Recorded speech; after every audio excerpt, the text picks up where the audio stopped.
మనం మళ్ళీ మళ్ళీ చేసే పనే మనం. ఔన్నత్యం అంటే ఒక చర్య కాదు, ఒక అలవాటు. అరిస్టాటిల్. మన శీలం మన అలవాట్ల సమూహం. ఒక ఆలోచన నాటు, ఒక చర్యను కోసుకో.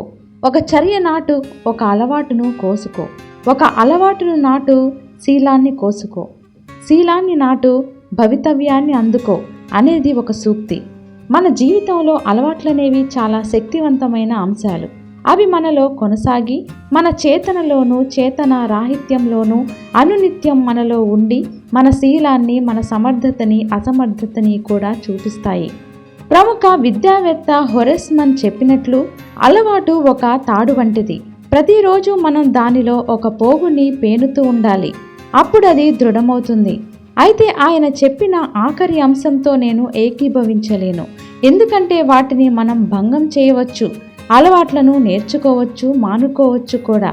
అయితే అది అంత సత్వరం జరిగేది కాదు.